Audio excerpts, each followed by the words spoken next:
Thank you for tuning into Bless Radio 1 and on Unityify platform.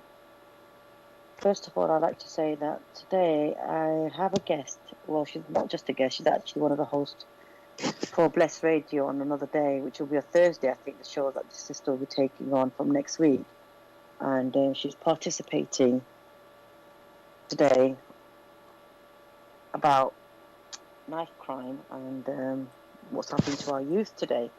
But before we go any further, thank you for tuning into Bless Radio, which is www.blessradio.co.uk, and on radio on Unityify platform. And the number to call in live is 079 444 313 66, 079 444 313 66. And guess what's new today? Today, I have my co-host. My co-host is called... You want to introduce yourself, darling? Hi, everyone. My name is Millie, and very, very pleased to be on Bless Radio platform with Unityify. So, very excited on this lovely journey. So we've got a lovely topic to discuss about. So, any listeners out there that feel they want to share their own opinions, please do call in with the number, which is 07944 431 366. So any opinions, whatever you feel, is much appreciated, because we all like to hear how you feel and what you think about this topic that we're going to talk about today. Keeping in mind that everything that we actually talk about on Bless Radio, and especially on my platform, I know the topics are very taboo topics, and they're topics that people really don't want to open up to. They want to stay a bit shielded when they're talking about certain things that we bring onto this platform. But let's make it very, very, very, very clear, and this is from day one. These are our views, and these are our personal experiences we express, and that's how we actually go about talking. So we're not out here to offend anyone, and I hope no one does get offended, but you're most welcome to join in the debates and the conversations that we have. And like Millie said, bring out and talk about what you think and what your views and what your views are, like I said. So before further ado, I want to actually start off today with a conversation about knife crime. Now, it's a very sensitive topic going on right now, and we also know the causes and the problems and the issues we face with the youth, especially. Knife crime is actually getting worse day by day, because just recently, and the reason why I've actually done this topic today is because of this young lad that got killed in Walthamstow, and that was unfortunately because he was stabbed, and he was only 18 years old, and he was stabbed for the reasons. Basically, he was selling something, and the buyers came in. I don't know what happened. They must have had a fight or something, and the next thing you know, he was they took out the knife and they slashed him on his throat or stomach, and he was trying to save his mother at the same time. His mother was saving him at the same time, and his brother was jumping in, and they all got really badly wounded. And so yes, that was the reason why we said, we need to discuss this, because we're always quiet. And he's not the first case. Hussein Ahmed Chowdhury is not the first case. There's plenty, as we know, Stephen Lawrence. We know many cases that are happening. Have happened. Young boys. That's what the killer is. Is listening and hearing on the news. Young boys, our young men. They're the one that get killed. They're the one that are getting stabbed. And young ladies. It's very heartbreaking. It's very heartbreaking, really. What's your view on this? Well, after reading many articles to do with the young lad, he came from, he was studying law. Oh, yes. And he was making a living by selling designer jackets.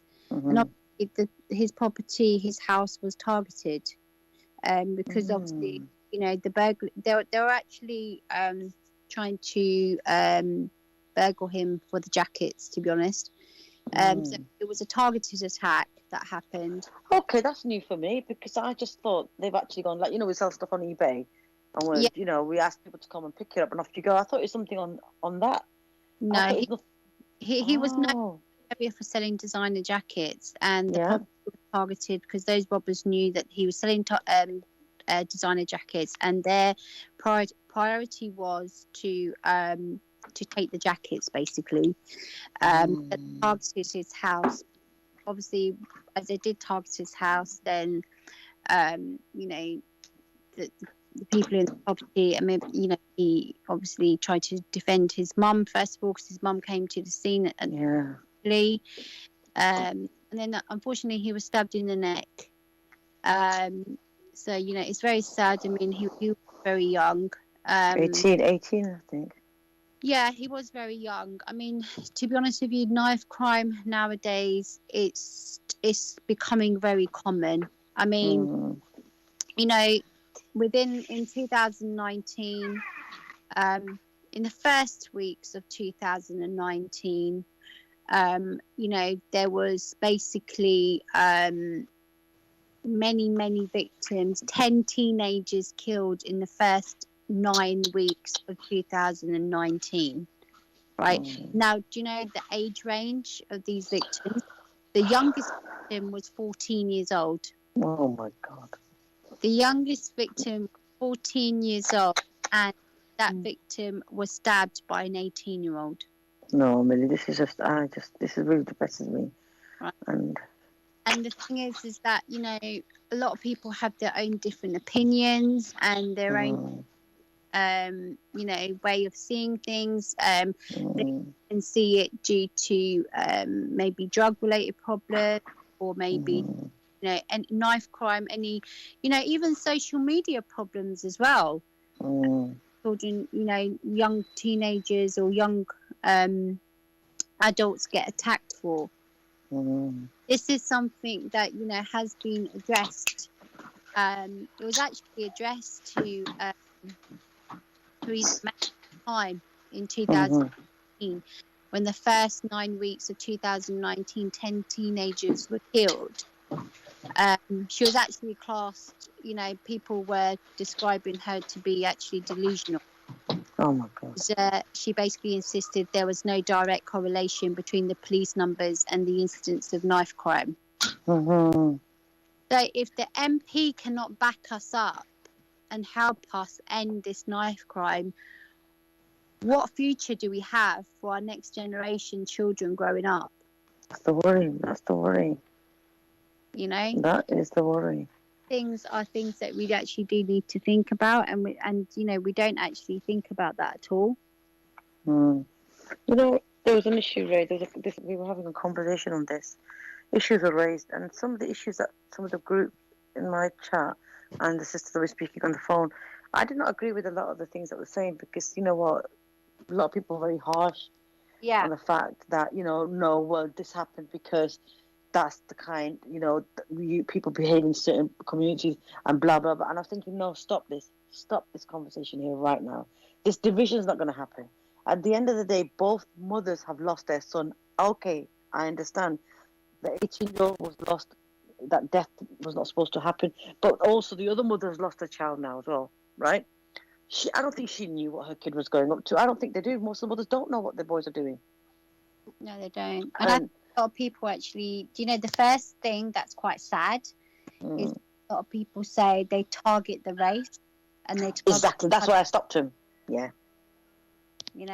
And I think that's really sad, and that needs to end, because it's got nothing to do with race, and it's got nothing to do with colour. Nowadays, it's to do with social media, or what you're doing, or who you're ganged with, or who you're, or what you're doing, like trying to support your family. You have a lot of jealousy. You have a lot of competitors, and that needs to end. Yeah. People are taking it the wrong way. Yeah. Yes, Rose, what's your comments on this?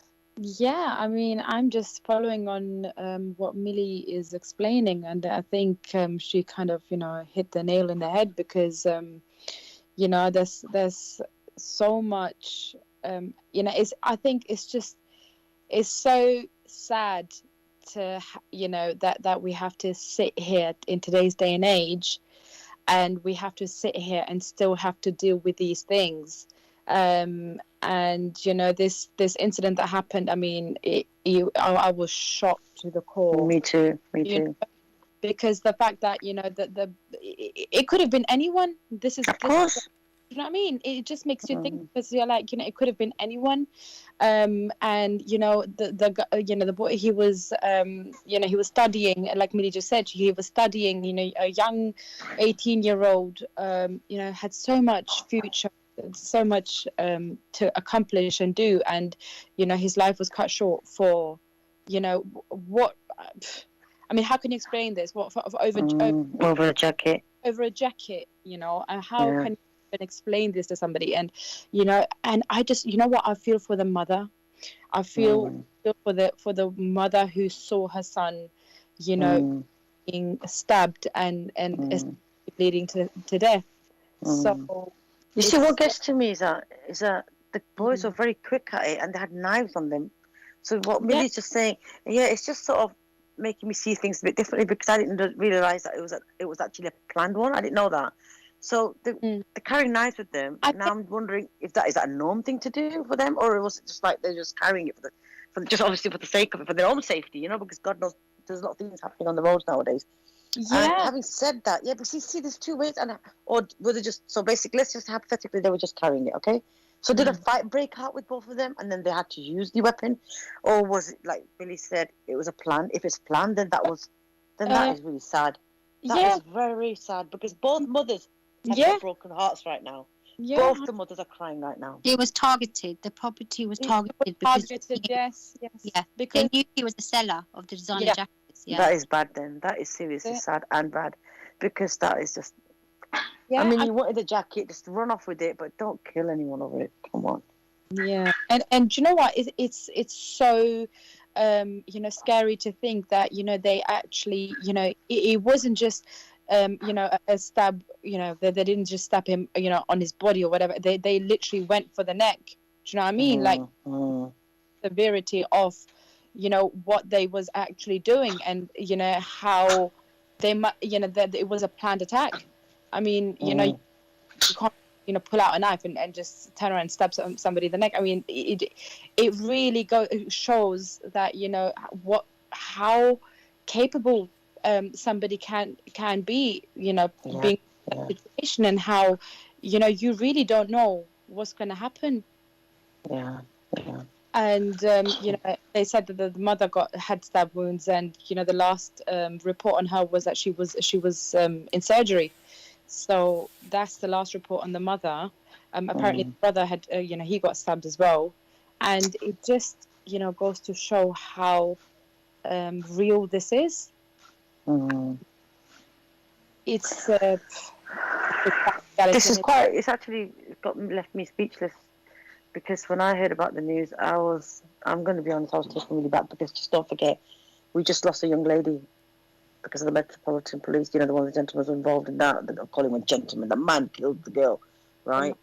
That we were just trying to get over the fact, then the vigil happened, and then the women were getting thrown all over the place, and we were just about, you never get over someone's death anyway, but we were just about sort of, settling down with that, and then this happens around my area, and I'm talking about particular areas. I'm talking about, the northwest areas where there's been 2 stabbings going on. Just yesterday, 2 young boys have also been stabbed age of 20.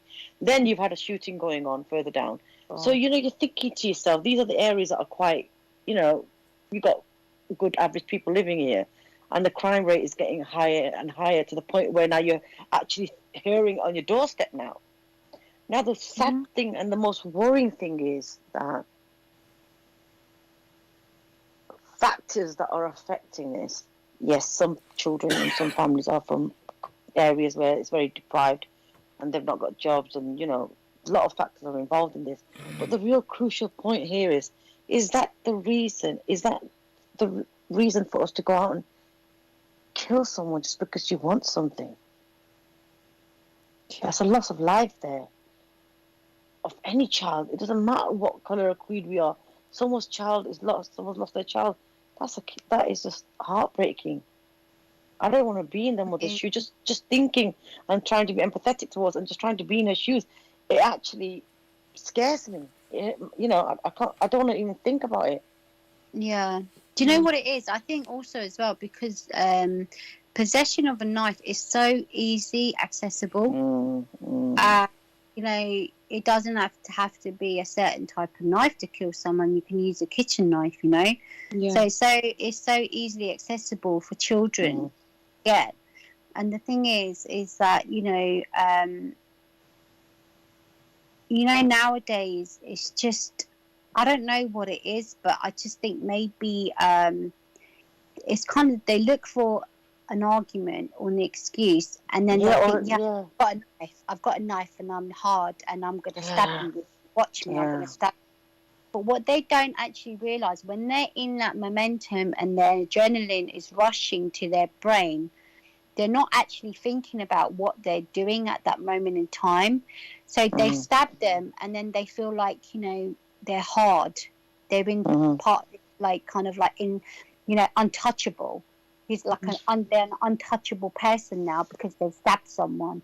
It gives them like street credit. Do you understand? And the thing is that, I'm talking about, like, not on this particular topic with the boy that went into the home. This is something a bit different, but I'm talking about generally when you have knife crimes, and to be honest with you, a high percentage is to do with drugs.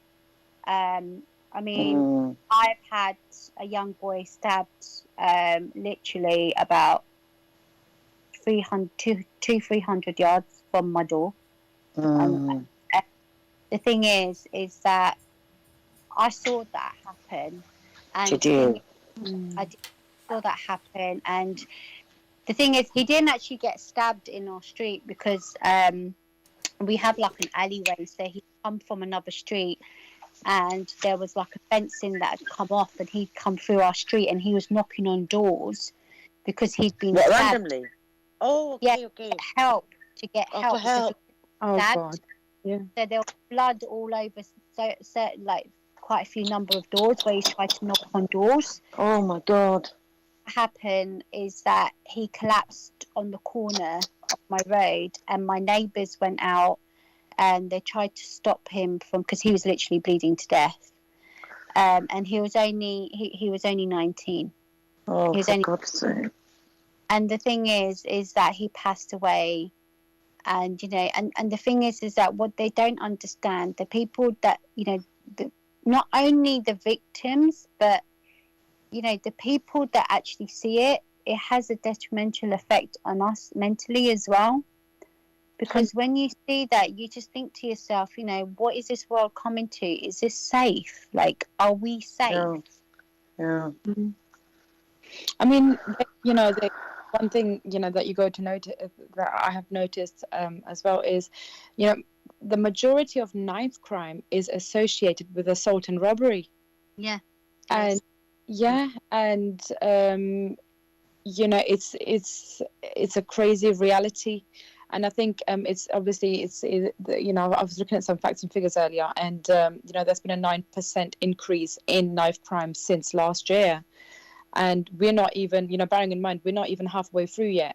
So, it's again, it's a reality check. It does make you think twice before you step out your door, because especially with this incident with this young boy, I think it just, as a mother myself, and I'm sure that's you guys can relate to this as well. It makes you think, what is safe for our young children? Where can we send them, and how can we send them? Just to go out. It really makes you think twice. There's certain areas in London where knife crime is actually on the rise, and obviously, London being the capital is obviously on the highest part of it. However, it's there's many areas I think where the knife crime is actually at its highest, given places like East London, and it just makes you think, like, do you want to travel out to certain areas? Can you travel out to certain areas? How safe is it? What time of the day should you leave the house? There's a lot of things that you need to take into consideration. And keeping in mind, Emily, we can't. Sorry, Rose. We can't even actually say it's just a lockdown. Yeah, 100%. We can't just blame that now. Right now, I mean, lockdown is just eased a little bit, and look at how many knife crimes are happening. 100%. And this is quite saddening because, but our youth. Look, lots of the community halls are not working. Youth work has stopped. Fundings have stopped in these kind of places where we want the youth to be engaged in. So you know what? They're taking away things away from our youngsters, and not actually putting money in there. And the people that are out there trying to raise the awareness about this kind of crime are mothers who have been through it with their children. So and the poor. I know a lot of sisters that are doing that, but then what's the government doing? How much can these sisters do? It's just work being done, collectively. With, like, say, you and me get together, my other sisters get together, and we form an organisation or a charity, and we're going to start helping out our youth. Funding's not getting into the right places, I think, and it's not fair, because I do worry about these youngsters who are carrying knives. I also worry about them as well. I think, to understand the effects of it, okay, some may not, because a lot of mothers will say, because this is the debate I was having, so they're all saying to me, how can you be so sympathetic towards the boys that actually went there to do this? I said, I'm not being sympathetic to the boys that are actually gone out there, planned it, and basically you plan murder. You don't feel sorry for the person that's planned the murder. But I said, some of the boys out there do get into fights, unexpectedly, like you just mentioned, someone's giving them a dirty look and they get into a fight. And they're carrying a knife with them. That's the dangerous thing as well. That's the thing. Carrying a knife with them. And, that's something that they need to be educated on. I mean, to all my listeners out here tonight, I mean, if there's anybody that would like to put their opinions across or have been through anything like this or a victim of a knife crime, please do give us a call. We like to hear what you'd like to say. Any opinions is much appreciated. So please call in on 07944 431 366. That's 07944 431 366. Ring, ring, ring. Hi. I'm calling in. It's Bless. Thank you. Please. Hey, Bless. How you doing? How you doing, princesses? How you doing? We all good. Oh, how's that king? Yeah, well, boy, I don't think you really overstand a lot of things. Yeah, that's I'm glad you're coming in now. Yeah, I'm listening to what you're saying. Yeah. Okay. Yeah. Let's go to the beginning of the journey. First of all, it starts off with police brutality. This is my personal opinion. Yeah, my journey. Absolutely. Yeah, my journey started off with harassment by police. Everywhere you go, you're getting stopped. I got arrested on my own doorstep when I was putting my key in my door. Wow. They're telling me that I'm trying to burgle the house. What were the reasons? They're telling me I'm trying to burgle the house. I said, I live here. What, your own house? My own house, yeah? Wow. So I'm trying to put the key in there. They pull you away. They go, no, but the key open. They don't give you a chance to try the key. Put you in the van, strip search you naked to find out if and to see if you've got any weapon on you outside your own. And they don't even strip search you outside your own house. They put you in the van and drive you away from your house. Yeah. Wow. I can give you an instance where I would say it was not 1 month past that I wasn't stopped or arrested, till my mum literally nearly had a breakdown, thinking that I'm the one that's not behaving myself. Yeah, but I'm trying to tell her it's not me. It's just every time you go out, I got arrested trying to get my own cat.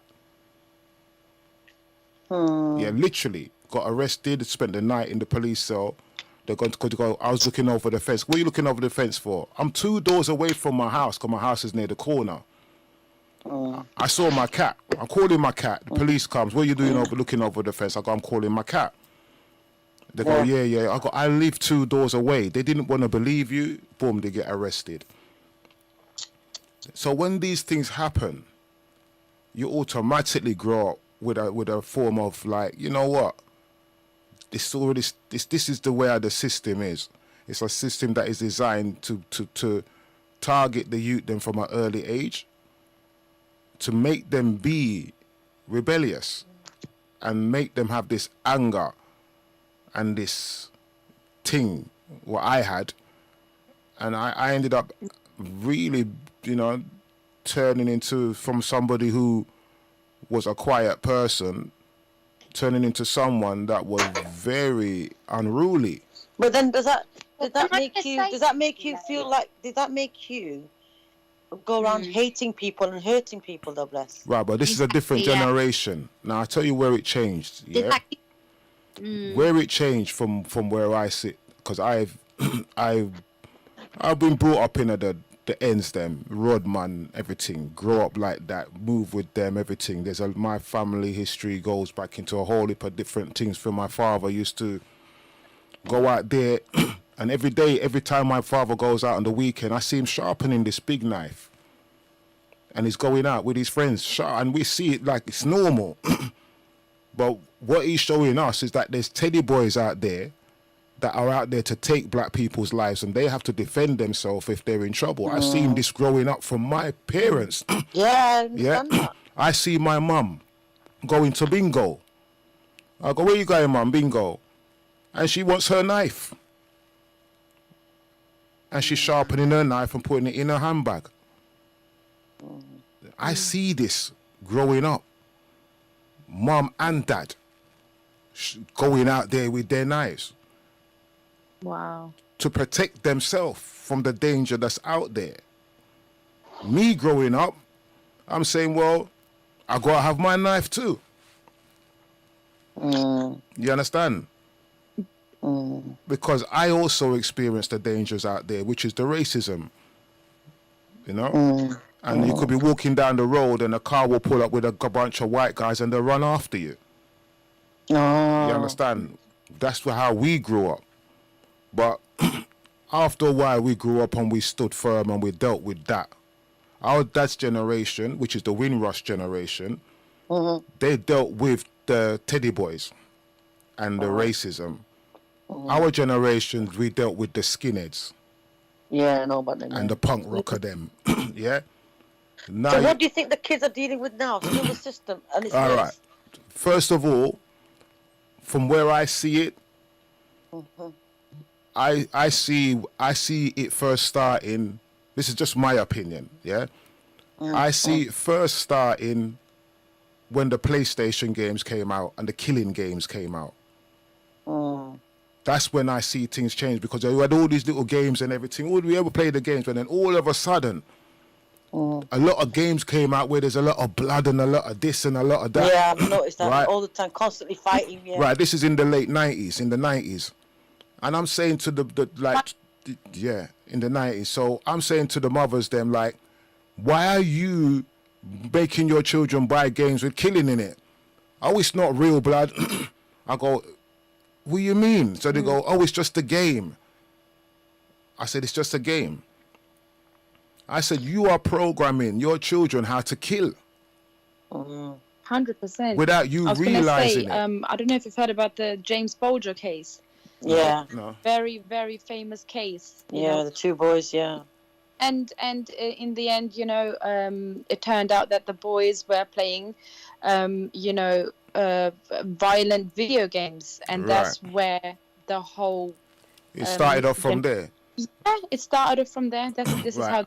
I witnessed this. I can bear witness to see the change when those games came out. Right, and I tried to tell all the mothers them. I tried to tell all the youths them, don't play those games. They're thinking it's just a game. I go, how do you think they train the army with stimulation games, whatever it is? They put them in a game, And they teach them, they play games how to target, how to fly an aeroplane, how to fly a helicopter. All of these were games, army games. So if you're going to go on a pursuit to go and capture an army, obviously they're going to come up with a game to train the army. So I see... Right, okay. There's an argument here now, Bless. Now let's get this right, because I don't know, everyone knows, they must have learned about nature and nurture, yeah? Now, you're saying, okay, the media plays a huge effect on our youth today, and that's the reason why they're intertwined into this kind of very negative behaviour because of what they're doing or what they're playing, which is true. Most of the boys I see now in every household. No, I say that's where it started. I'll just say that's where it started. Yeah. Now it's changed into something different. That's where it started, yeah. And I agree with you, Bless, because a lot of boys I know, and I'm seeing my immediate friends, close, and their immediate friends, everyone's at home playing games. Even the fathers are there sitting there playing, their uncles. Okay. But there comes a point in your life, and, you know, irrelevant of a lot of issues. Look, we're all going through a lot of problems here. But to go out and literally kill someone, a human life, take a human life, there's more to than the game, though, isn't there? Yeah, but you're desensitized from it. When you're playing those killing games for a certain amount of time, it's training you how to get rid of your opponent quickly. So if it means you got to stab them in the neck or do this to get to the next opponent, they're going to do that. Now, when the real thing comes along and you're on the road and the real scenario comes up, your subconscious has already told you what to do. And you're going to automatically do that. Because you've been trained at home on your PlayStation what to do. I don't really... You can say you don't agree with it, and you could say, well, my children play the PlayStation and they're not like that. I know they're not like that, but if their back's against the wall, that will come up. Yeah, I can understand them going out to defend themselves, and it's true, you're right. A lot of the youth are treated really badly, and yes, the system plays a big deal in this. They play a huge part in this, and that's the reason why they don't have trust issues. But I'm just talking in general public, like public boys and girls are out there living their lives, walking around, and the next thing you know, they get into a little fight, and like you said, it could be that could be the reason. They're already subconsciously tuned to do and defend themselves by just taking a knife and kill someone. Either it's them or it's the other person. But then there are other sort of target killings we're talking about now. Yeah. Now, like this incident of this young lad that who was 18 years old, they actually went there to buy a jacket, bless, and they stabbed him, and they also slashed the mother's hands off. The other brother got slashed as well, knifed as well, and that's it. They were gone. And that was recently. So that young boy died. Now, keeping in mind, bless, that young boy's died, 18-year-old. For me, that was really got to me. But then, do you know what else got to me? The other mother as well. Her son's gone as well. Both the mothers have lost their child. Right, over a jacket. Over a jacket. She's crying as well, seeing her son go to jail. She probably didn't know that. She's crying because he died in her arms, and she was cradling him, and while he was saving her. For me, as a mother, that killed me twice, seeing both the mothers going through the pain. So, all right, then look at the situation that's going on right now. Yeah, it's my youth. I got him in a good position, and he knows, God bless him and guide him and protect him and all that stuff. But I've realized since this lockdown, I can't go out there and buy him no trainers. I can't go out there and buy him anything from JD's or anything because all of these places are locked. So where I would normally go to get him clothes, I can't do that no more. So I'm not saying that's a reason, but I'm just saying, like, if you can't even go out there and buy it, if you can't even go out there, even if you had the money, you can't go out there and buy it because you have to go and buy it online. You know what I mean? You don't have internet really to do those sorts of things. That's just part. I'm just saying these things kind of is what we've got to look at as well. I'm not saying that's the reason, but if my youth can't go out there and buy the jackets, what's he gonna do? Steal it? I'm just saying hypothetically. Yeah. No, I understand that. It's true. Stealing is probably something I'll probably maybe accept. Yeah, okay, fine. Even down to a belt. even down to a belt. I want to buy my son a belt and some trousers. The lockdown's there. Where do I go to buy him these things? Because those shops that sell these items are closed.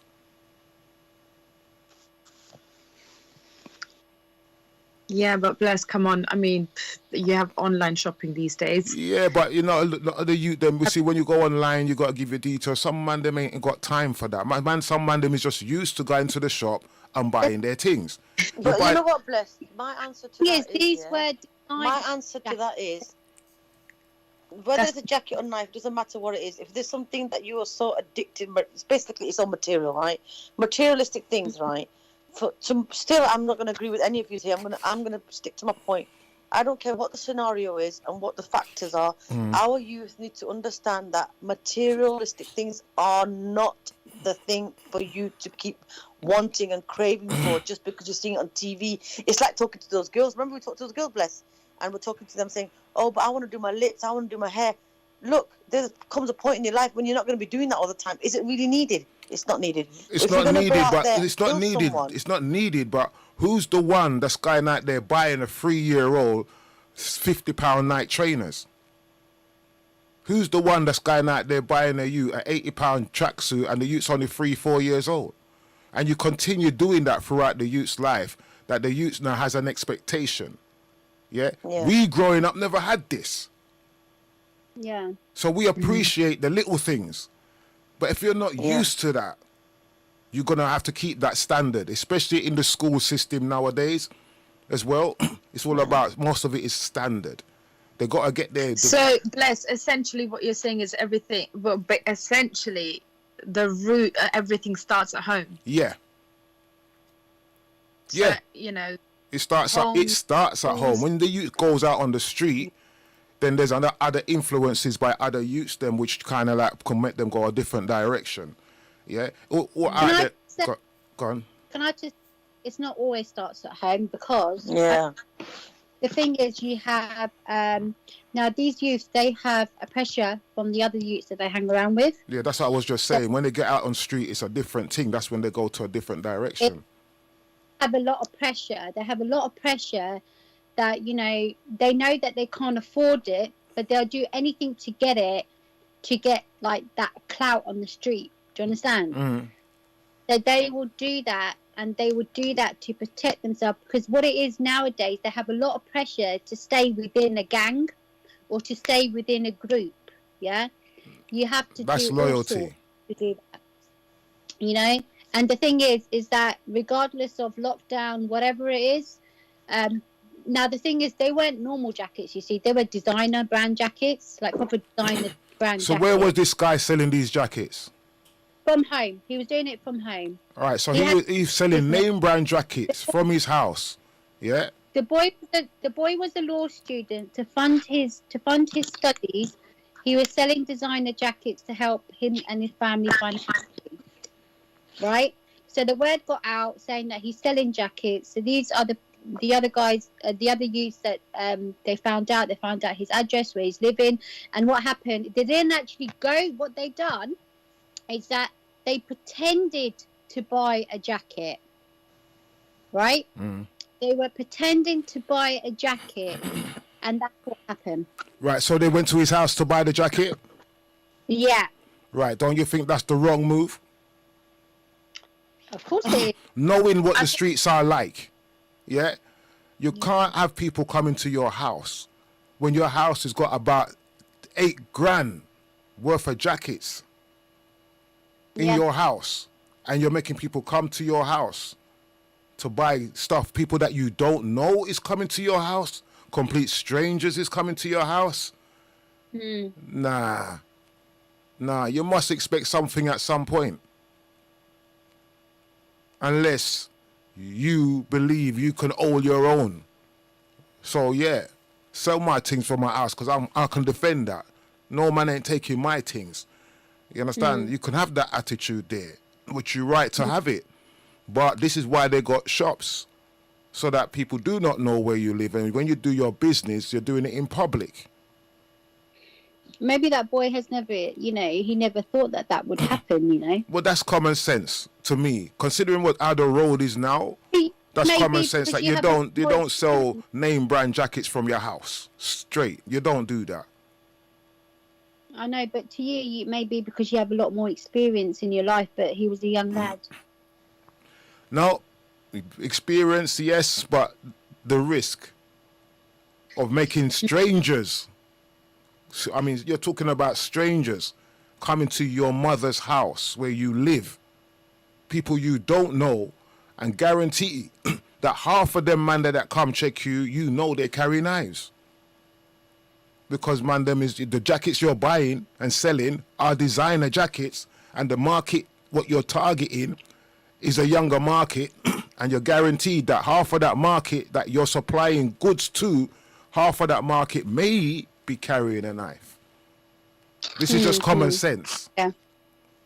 So were you not prepared for that risk? One point I will agree with you, Bless, is what you just said. I don't like selling things from my house. I'm going to be straight. You can't. I don't like telling people where I live. Forget about selling stuff from my house.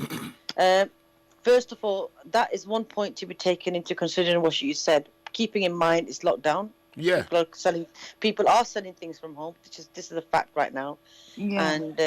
And that's happening a lot on Facebook and other little social media things that are going on. People are selling stuff. People are getting cakes and drinks. You name it. Even cakes and drinks is different than a name brand jacket. People are doing it. Yeah, but name brand. When it comes to name brand. No, the people are selling name brands. Let me tell you that. From home. He's not the first one. There are people doing it. I've actually gone and picked something up from someone's house. Vice versa. People do it basically, right? Mm-hmm. Now, I'm going to buy the stuff. So I'm taking the money and I'm going to buy it. My intention is to buy, right? Mm-hmm. Obviously, this boy has not sold the first jacket. He's sold probably many more jackets beforehand. What I'm trying to get at, fine, you've gone there. You know it's a designer jacket. It's my dear child. You know that's a designer jacket. You're going to buy them, my darling. Okay, steal it. Run away. Steal, run away. If you can't steal it and there's a bigger fight, then I would say to both the parties, exit. They stabbed him. And bless, mind you, he was stabbed in the neck. Right, but maybe, all right, then check it out then. All right, look at it like this, yeah? You're selling something, and a man come to your yard, and he decides he's not paying for it, and he's taking it, and he's in your house, in front of your mum. You're not letting that happen. You're not letting that happen. You're going to defend that. Yeah, you got cut off. Yeah, of course, I agree with that. They're going to defend it. Of course, it's a natural instinct to do that. Right. So that means, in a way, I'm not saying that the guy. But that doesn't mean you. It doesn't mean you take a knife out and kill someone. Come on, no excuse. Disagree with that. Excuse at all to kill someone. Yeah, I don't. Any situation, there is no excuse to kill someone. Yeah, because their intent was to harm. When they had that knife with them, their intent was to harm initially. All right. So does anybody know the scenario? Does anybody actually know what happened in the house? But apparently it all panned out in front of the doorstep, and the mother was stabbed, and so was the. She jumped in. The mother jumped in. The mother jumped in. She got stabbed on the hands, and then the brother got stabbed on the hands as well. And before the sister came out, the other boys killed that boy, and then they ran, I think. Yeah, they stabbed him in the neck, and they ran the jacket. Yeah. And the worst thing was, Bless, as they were coming home, I could not hear it, but on TikTok, that's where they got caught, because on TikTok they're saying we're going over there to do this. I think they were actually saying what they were doing, what they're going to do. Right. Now, is that a normal mindset? Straight. You're going to go and rob somebody, but yet you're going to put it on TikTok. What you're going to do? That means you got no intention of getting away with it. Nowadays, it's all to do with clout. All on social media, it's all to do with clout. That's what it is. Yep, and that's what the problem is with this younger generation. They have made social media brainwash them into a lifestyle that social media should actually put things into force and into place to stop these kind of assaults. But And, they're deliberately doing this because when you look at it like this, yeah, if you see a man, if you watch certain platforms, YouTube or whatever, certain platforms, you will see the man them with guns and bullets on social media showing what they're gonna do. Social media doesn't ban that. But if you say something against COVID, they ban that. If you say something about something simple, they might ban that. But the things that are taking people's life that are really dangerous, can I just say, they let them go through. a very good friend of mine, right? She was just doing a music video, just dancing, and she had a bit of dominatrix going on. You know, the social media banned that, and she wasn't even doing anything. She was just having fun in her bedroom. Right, but yet somebody who's used them or whatever they're doing on the social media, because a lot of them I'm saying like that shouldn't even be there.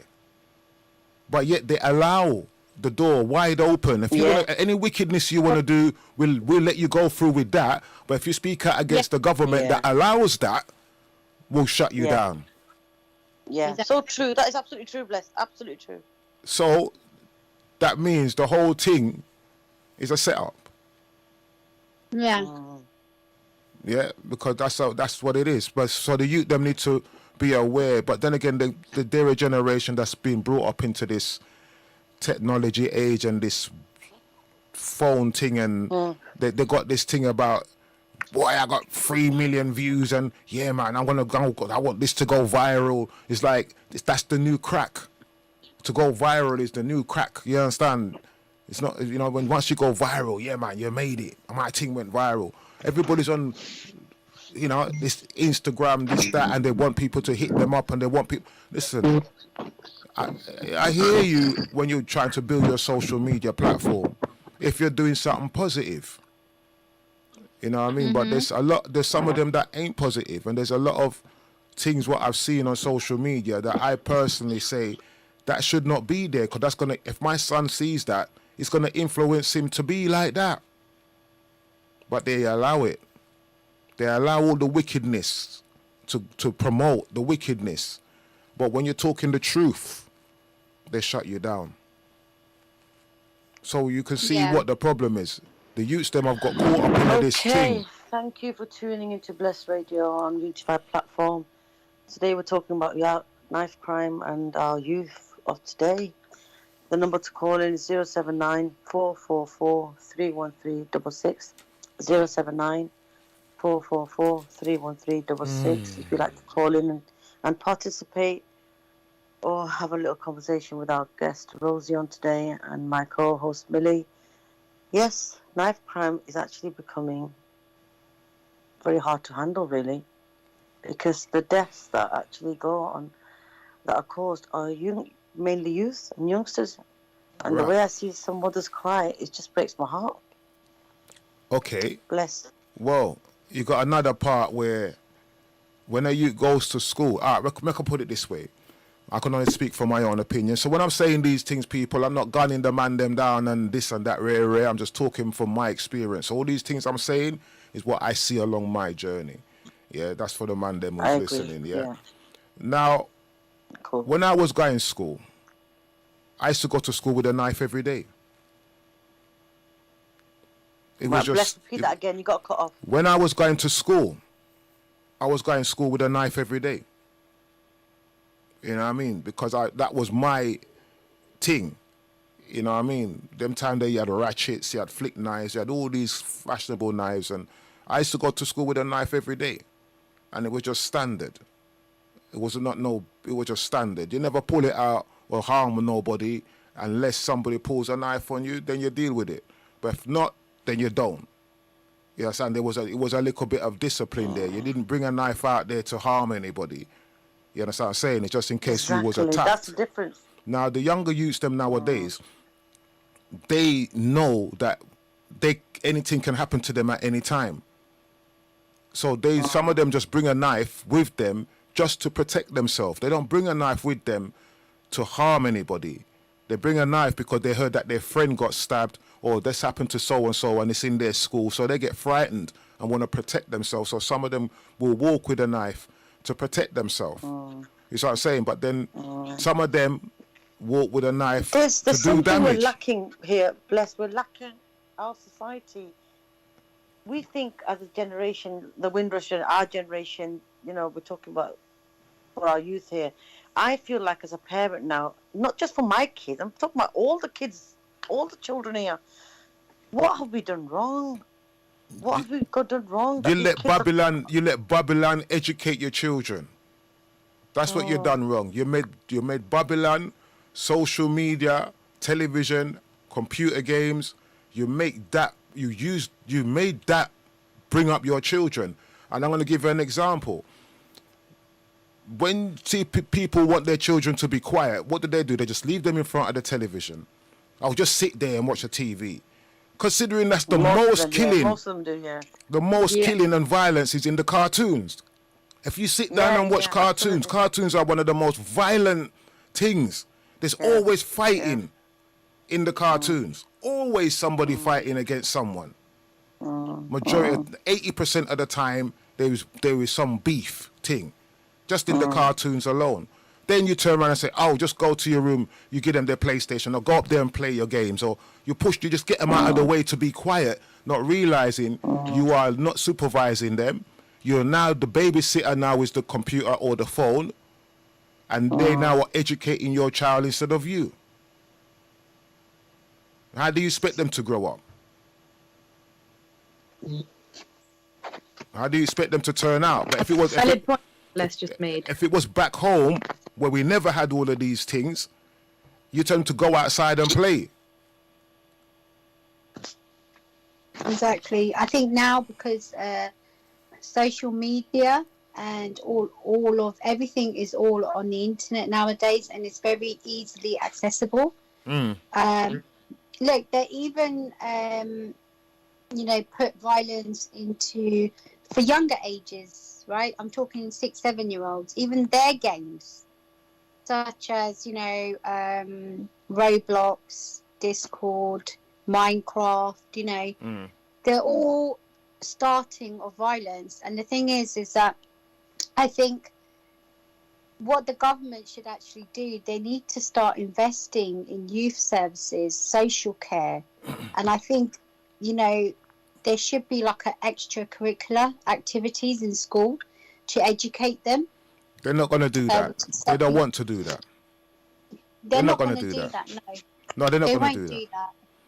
Right. Because what I find is there's a lack of educational support in that area, and especially where knife crime is a high rate, there is a lack of support. I mean, look. When I was growing up in school, like say for instance in regards to drug-related gangs, right? They have kids now running around doing like the age of 13, targeting school kids to do their job for them. That wasn't then back in the day. Everything is evolving, everything is changing, but it's not changing for the good. It's changing for the worse. And the reason being is because we have the government are just sitting back and they're watching it, and they know that this is going to happen because they're making it happen themselves. And they're not putting restrictions where it is required. They put restrictions on everything else. Look, they put restrictions on the public protesting, right? But they can't put restrictions on knife crime, or or maybe or putting educational in school. They can do all the other things that are actually a favor for the public. They can take that away, and basically there's that point that Bless is making. Taking away our own human rights that we are entitled to. Now, as parents, we do have human rights, and we have human rights for our own children as well, to make the world that we live in a better and safer place. They don't want that. Every day we have been taking that away from us. Now, as you're saying that, in back in when you were in your day, about how the the police with discrimination, right? Yeah. They say now the police are actually wanting ethnic minority to join the force. After the damage that they've done, yeah? Yeah. The reason now, the thing is, they won't join the force. The ethnic minority are not willing to join the force because, yes, The trust issue. Yes, Yeah. still, there is Their life will be at risk. discrimination. No, their life will be at risk. If they're going to join the force, the first thing that a man's going to say is that you're an informer. Mm. Of Yeah. course, yeah. Of course. So if you do join the And you force, know you what- can't live in the ends. You got to move out of the ends. That's just straight talk. You got to move out of the ends if you're going to join them. I'm not saying all police is bad. There's a lot of good ones out there, but when it comes to the streets, No, in the police force, you cannot be a police officer in the same area you live in. You cannot do that. You have to be in a different area. Right? But the thing is that now they're offering apprenticeships from the age of 17 to join the police force. okay, And they're targeting ethnic minorities to join the force. okay. Right? Well, then look at it like this. How much percent of the ethnic minority at 17 doesn't have a criminal record? Exactly. So once you got a criminal record, you automatically your catalogs of getting a job, it's very low. Yes, dismissed, yeah. Right there, Finished. right And there. you know, You- I remember growing up, there was all these youth, what do you call it, Youth youth clubs centres. and all this. yeah, we The had all of that. government- Yeah, The go on. government have finished that. They're not funding them. Right. I grew up seeing them all. When I was growing up, there were youth centres everywhere. Everywhere. Every borough had at least 2 youth centres. And I saw them all close down, one by one, to build offices, mainly churches as well, or to build flats. They were all closed down, one by one, and we had nowhere else to go. So where do we go? On the street corner, or at the bottom of the estate, because the centre that we used to go to is now closed down. So they pushed you out and put you on the streets. Now when you're on the streets, they can arrest you for loitering. So you can see, as I said, I've seen the beginning of this thing before all these roadman them out there now, roadman them listening to me. I've seen the beginning of this journey when it first started. And that was from our grandparents and our great-grandparents. They went through the similar thing. I've seen it all, the whole journey to today. And I just see that it's just been very unjust towards people of colour from the beginning. It's unjust. It's so unjust that you couldn't get a job if your hair wasn't a certain way. Now all of our 80% of our black women are out there with straight hair that don't belong to them because they believe they need that to get a job. They have to look the part to get a job, that they sacrifice their own hair and put on somebody else's so that they can get a job and look presentable at work in the eyes of their boss and the people around them. That's where it's gone to. People have just not, they're not standing up and believing in who they are and stand up for who they are naturally, the way God make them. Not just because of the hair thing, but in general. There's so much things that I've seen growing in this country that I said, they've been handling people of colour very bad, especially my people. From day one, they pick and choose who they want in their jobs, in their factories, in their offices, and those that they don't want, those are the ones who they pick on, make the police arrest them. Now they got a criminal record. Boy, forget about work, because man ain't getting no job. What's the next best thing to do? Boy, man might as well just hustle some things or hustle some drugs or something, because man needs some money. You see what I'm saying? Now you're hustling some drugs. Yeah, I know where you're coming from. And next That's man now honestly, wants to rob you because of the things you're doing, or the youths them get themselves in debt because of the drugs that they're selling, They do something wrong or make mistakes. Now they get in debt, and now they've been now the man that they're working for now owns them. There's no escaping that. So when you decide to leave the thing, that ain't happening. You see, it's deep, you know, because when you have people around you and you defend them. You're not talking about just. I'm telling you from what I experienced. I've experienced man that come around, man, and man them. You save man's life 1 time, 2 time, 3 times. You save a man's life. After you save a man's life 2, 3 times, then this man want to turn around and say, "Yeah, I've had enough now, man. I want to go about my business and go and live my life." And you know, nah, none of that. After man them put their life on the line for you 3 times, what have you? You know, we right. You know, it's a ride or die thing in your head. Because you know what I mean, you don't. It's complex, you know. You can't just do that. No, I you can't just. understand. You know what I mean. You can't just use a man or use a crew of man to back you, and then when you're safe and everything's all done and dusted and you're making a bit of money, you want to walk off and left the man them that had your back all this time.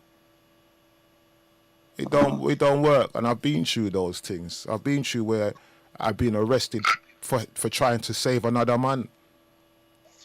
You understand? And there's so much things I've been through in this whole system. That's why I can look at the youth them and I can understand some of them. But when it comes to the killing thing, directly going out there to take a life because you want something, that's where we draw the line. That's what I'm talking about. That's where we draw the line. I'm glad you said that because that's my concern. And that is where I am actually stuck. And I go, my brain goes actually numb. Fine, everything you said, bless, you're right. And I agree with everything that you're saying. I don't know how deep this is. It's deep, man. You're talking. Yeah, it's deep, man. It's not deep, fair. Man. It's deep. It's deep, man. It's deep, man. I've seen some things in my time. You understand? Yeah. And generations have gone and they've gone through what you're talking about today. Now we're openly talking about things. Before we didn't. But you're absolutely right. There's not one thing I don't disagree with you. I'm telling you this now, bless, yeah? But like you just said, the last bit you just said, but going out there to kill someone, to get something and kill a person and have a motive for that reason. And no. And I'm just, that's where I can't understand. There's no motive. There is no motive. A man just don't know the value of life. A man don't have respect for life itself. Right, and that could be part of his upbringing. That could be. Remember, you got the thing where the single parents and the dad ain't there, and all these are whole of a different background. A mum can have 3, 4 different men, and those men could be abusing her, and the child grows up and see this. He's gonna grow up, maybe be a rebel, or maybe go another way and get his qualifications and do something different. There's 2 roads he can turn on. But a man can turn around and say, "Boy, man's gonna be a rebel because I've just seen that all my life." You know what I mean? So man just go out there and rebel up. And that's how it goes. And you know, you just go through. But what I say to the youth, them that's on that road there, the bad man road and the bad man thing, right, man have to survive. I get that. But man don't have to take a life. But if a man does take a life, a man have to realise there 100%. Is consequences for that. You might think, so well, man them's got more friends nowadays. Man them's got more friends in jail than they got on road. True. When man goes to jail, man's protected because his man them is there. And when he comes out on the street, now he's more vulnerable because north, south, east and west can get you. You see the difference? You know, so it's deep because man them in prison's got PlayStations and stuff like that. You're in there doing a sentence for murder, but yet you got a PlayStation. Yeah, I think everybody has a story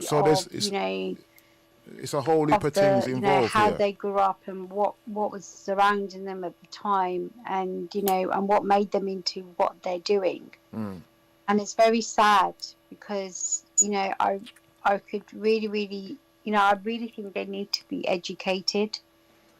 The thing about it is they are educated. That's the funny thing about it.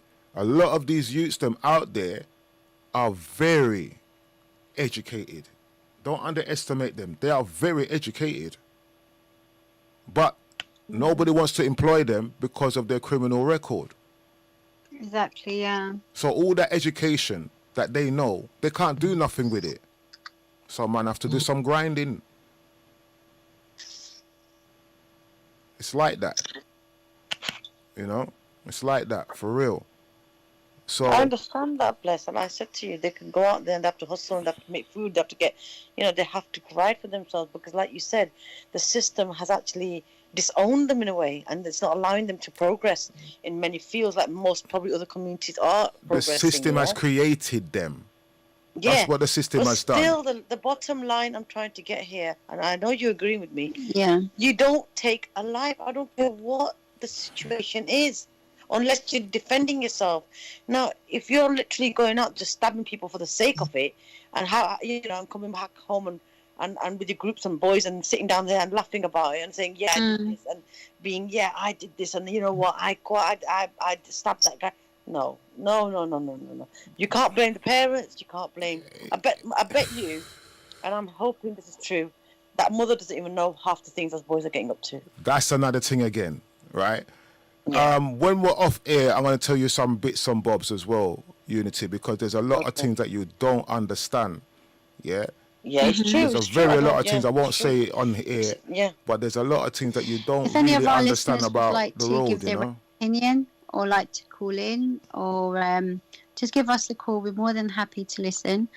Thank you very much for listening to Bless Radio, joining with the Unityify platform. Please do give us a call with your own opinion in regards to today's topic, knife crime. And we'd love to hear from you. And our telephone number is 07944 431 366. That's again 07944 431 366.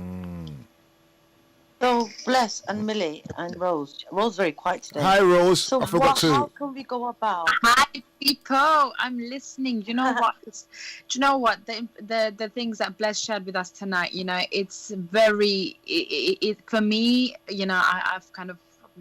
I was raised in the kind of the posh area of the UK. So, there's a lot of things that obviously I can't personally relate to, and this is why this whole story is so interesting for me. Getting to hear, different insights to, what it's like living in different areas, and what kind of people have to face, and what our youth is clearly facing these days. I think I was just following on the conversation, to be honest. And it's, again, a stark reality. We all have to face it. And I guess, the big wake-up call was, this incident recently. Yeah, that's old news. I'm going to give you a scenario. I got two of my sons, yeah? After I done warned the mother about these games and the stuff what she's letting them do, she don't listen to me. Now the two youths, them are in some beef. Two brothers in beef. They end up stabbing each other in the house. Now, if they wasn't had that in their mind, in their conscience, maybe they would have argued it out. I believe you. Or one would have just walked out and said, "I'm not talking to you no more." Boom, gone about their business. But no, instead of they walk away, one goes for a knife, the next one goes for a knife. He stabs that one, the other one goes back, get a bigger knife, stabs the other one. Now both of them get stabbed in their own mother's house. Wow. You understand? They live, but one of them nearly didn't live. But I'm just trying to show you, I'm not saying that it's the PlayStation alone, but the upbringing, I blame myself still as well, because my way of life was not for them to see. And they saw things that they shouldn't have seen. So I blame myself partly, but at the same time, I had to show my youth them how to survive out here on the road, because it wasn't easy. But I'm just trying to show you that the knife thing is very, very easy to take a life. And people don't realize how easy it is. It's not something that you plan to do.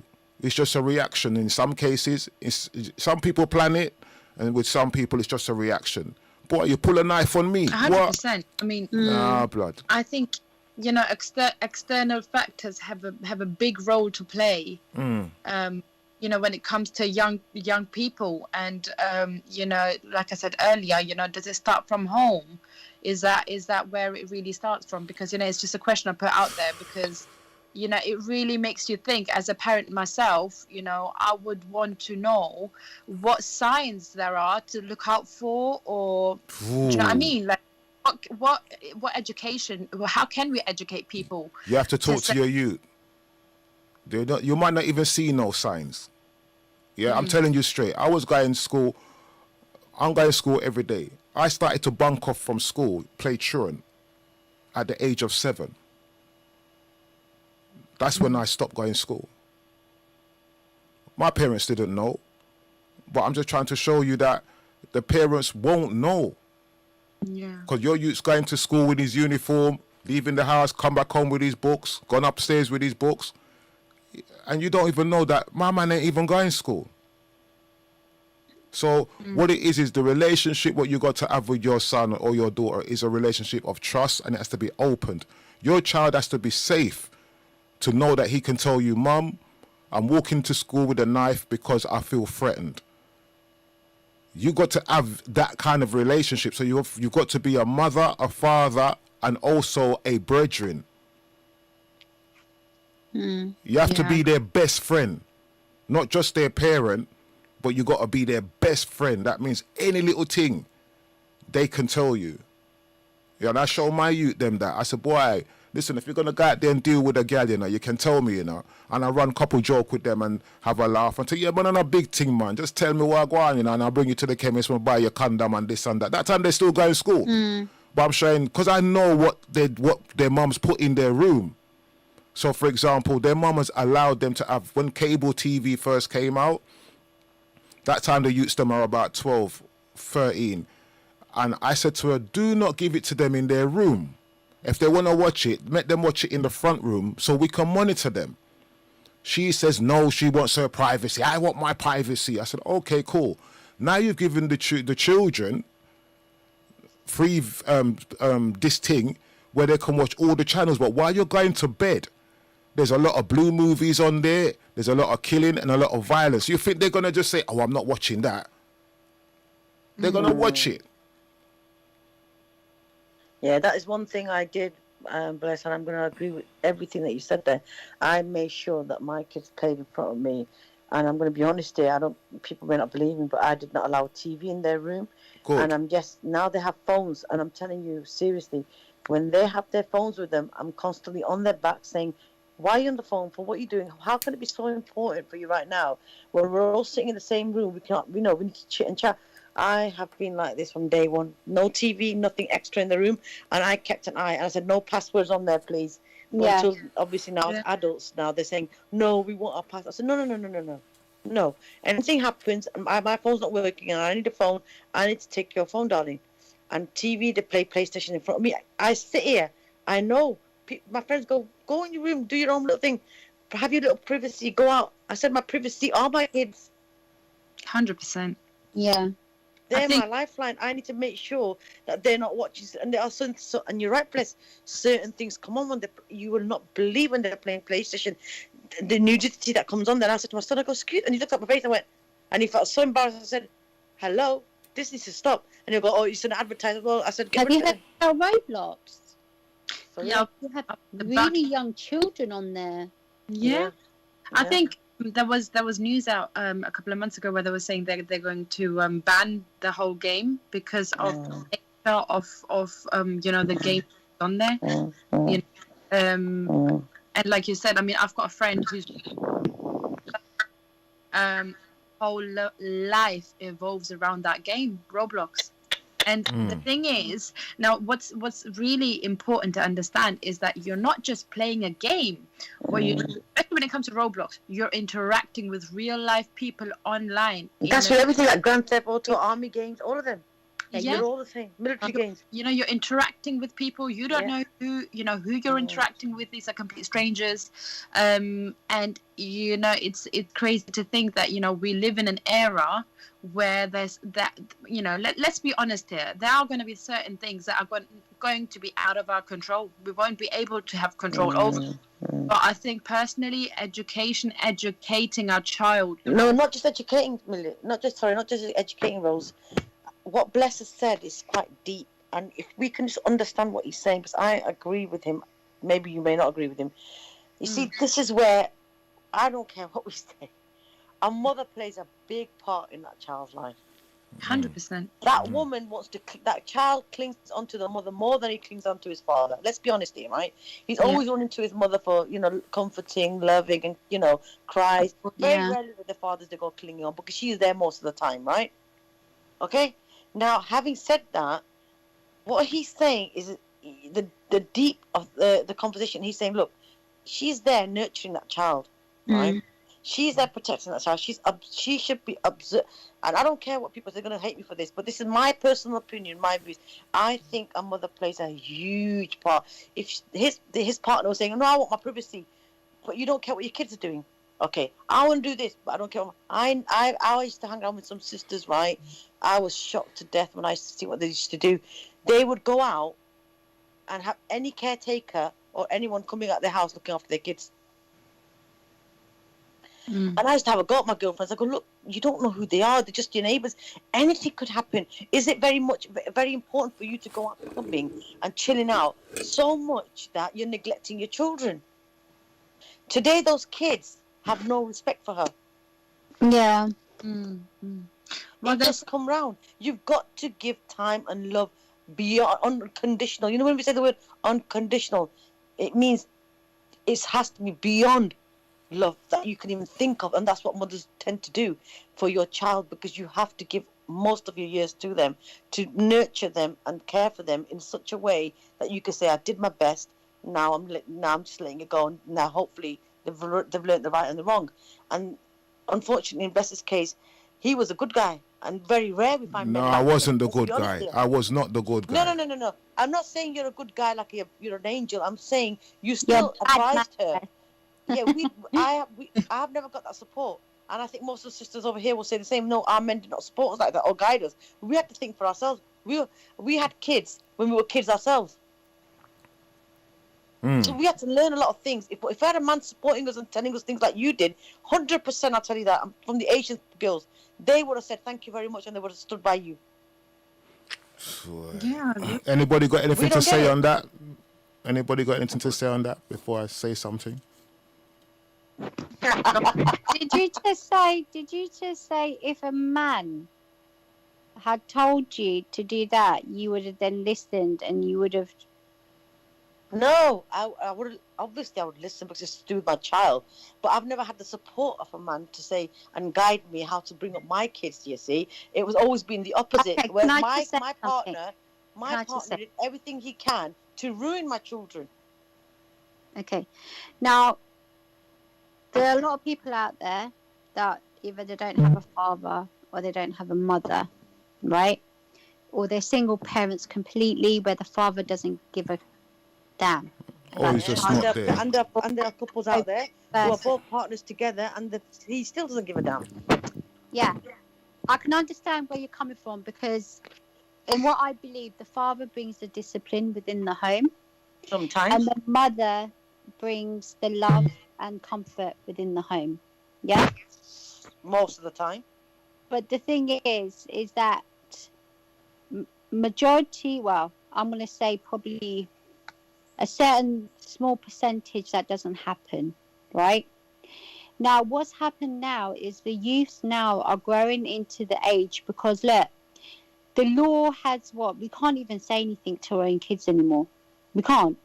Yeah, that's we true. Cannot say anything, right? There's no discipline. You cannot discipline your child. You cannot even say anything to them. Do you know why? Because they're backed up by social services.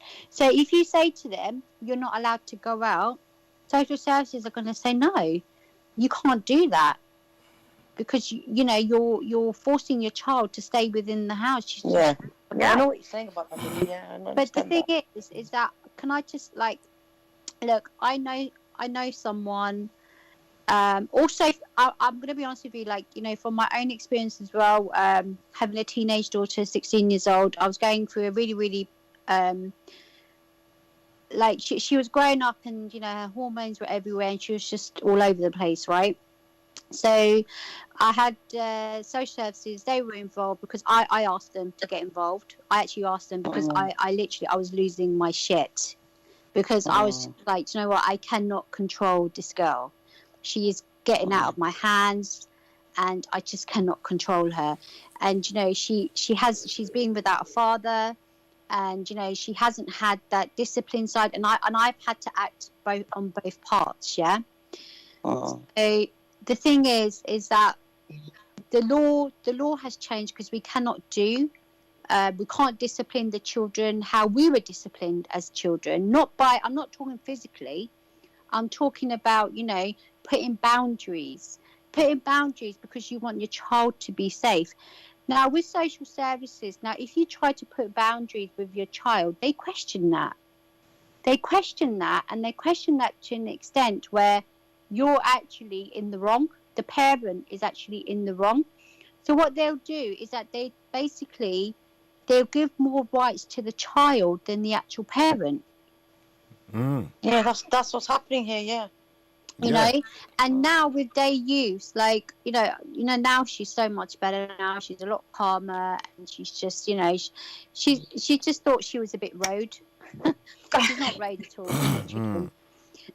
But you know, she's just like she's got that tough mentality, because she has been through a lot in her life. So you know, and she was severely bullied when she was when she started secondary school. 7, 8, year 7 and 8, she was severely bullied. Year 9, she completely changed her game. She just thought to herself, you know what, enough is enough. The bullies, them always turn around, you know. Which was good on her that she done that, and I was proud of her that she done that, because from that day on, they never touched her, because the school was doing nothing. The school was doing absolutely nothing. But the thing is, what I'm saying is that the parents need more support as well. Because the thing is that our system is shambles, right? Social services, they go by targets that they have to reach, yeah? They do, and I know this because I have a friend that works in family social services, and she tells me that we do have targets that we have to meet by the end of the month, yeah? But the thing they can ruin as many families as they like. Yeah. And the thing is that what they don't actually understand is they're giving more rights to the children, but those rights that they're giving to the children, they're directing them to the wrong path. Because once they get onto the wrong path, they're not there to help them anyway. Yeah, but that's deliberate, though. That's what I'm saying. It's done deliberately. So where are rights as a parent? Like, you know, the thing is like, look, at the moment, you know, with the situation that happened recently with the stabbing, a lot of people are going to say, oh, well, you know, it's the parents' fault because, you know, it's parents. But we don't know. We don't know what was going on. We don't even know nothing about it. We don't even know nothing. There's two sides to a coin, yeah? Exactly. We don't know what the guy was like. We don't know exactly what's the ins and outs of this situation. How do we know? They might have had beef about something else. You don't know. Well, the guy, you don't know. But the thing is, it does not give a right to take a life. As I said before, it's very easy to take a life. It's very easy that one don't even realize how easy it is. That you might do damage to a man and you might not, I gave him a couple of jokes, but he'll be all right. But you've killed him and don't realize that one little joke. You know what I mean? A guy can get stabbed in his leg and die. You see what I'm saying? But you might think you're stabbing him in his leg because at least I'm not stabbing him in his chest. But if I stab him in his leg, it'd be all right. That's just as bad. Because you could stab him in an artery and kill him. So, as we're speaking, it's very easy. A 15-year-old boy has just been stabbed, broad daylight in Clayhall. Okay. Well, you see, back down to Babylon. What we need, we need to get rid of this government and put in some black people in there and some ethnic people in there that used to beat their children and correct their children. Yeah? Not say beat them. Not when I say beat them, I don't mean in a violent way, but discipline them. You don't have to beat a child to discipline them, but you need some ethnic people in there There's too much one color thing running this country, and that's where the problem is. How is one color gonna run the country when the country's full of all different races? But yet, Whereas one pure white it's people, no disrespect to them, but it's bare them, you see, up there in the House of Parliament. They're the ones that's making the decisions, when directly you need all different nationalities in there, representing everyone. And that's one of the problems. So we need some ethnic people running this country as well. That's the first thing.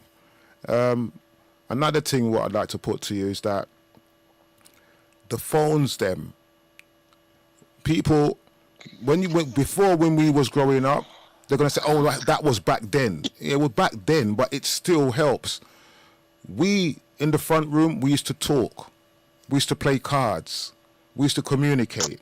We all used to sit down and watch the same program together. Now, in this time, when you go in the front room, you're watching television, the children are on their phone. Yeah. No communication, no interaction. In And the we same allow this. We, the parent, allow this. And if we don't allow this, they're going to go in their room and do it.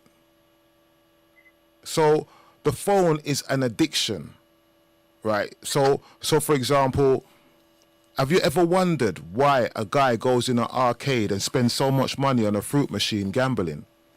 Right, bless you, got cut off there. Repeat the question. Have you ever asked yourself why a guy goes into an arcade and spends £100 on a fruit machine or gambling, or goes to the casino and gamble? Because the colors and the lights make them addicted. They don't really plan to win. They just playing because it's an addiction to the lights, like a hypnosis kind of thing. And it's hypnotizing them and programming them with the colors of the lights and the flashes and all these stuff, adverts, everything coming in and going out. These things hypnotize them. I'm telling you this from experience, because I used to be a gambler. I used to spend £150 a day on fruit machines and stuff like that.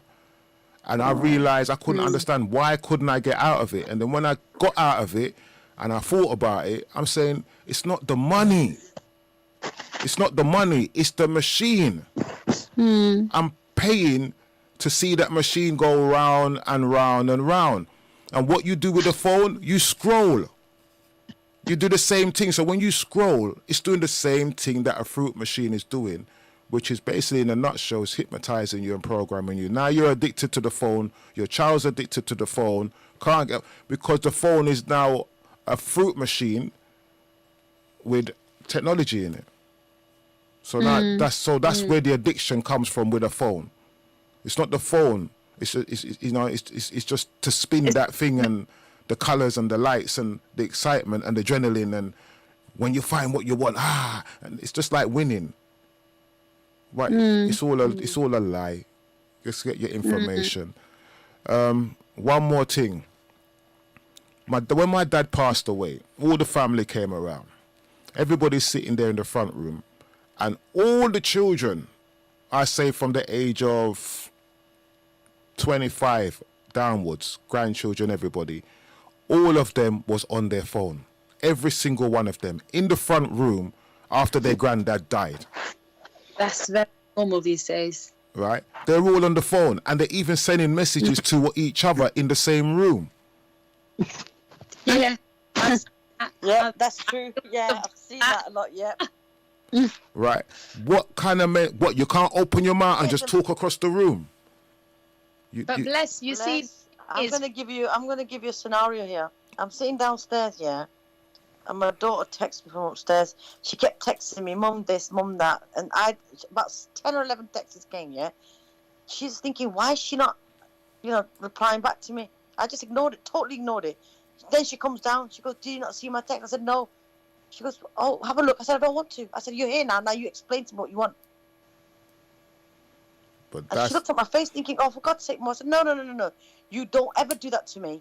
You come down and talk to me face to face. That's the world they're living in. And it's our fault for not intercepting in that. Now, this is where I'm trying to get the conversation to, is look, have we failed our youth? We haven't failed our youth. Obviously, it's the system and the way the technologies come out, but still, what can we do now? What can we do as adults, the older generation here, for our youth? We have to start putting things in place. We're agreeing to the fact, okay, the government's not going to help us. We're agreeing to the fact, right?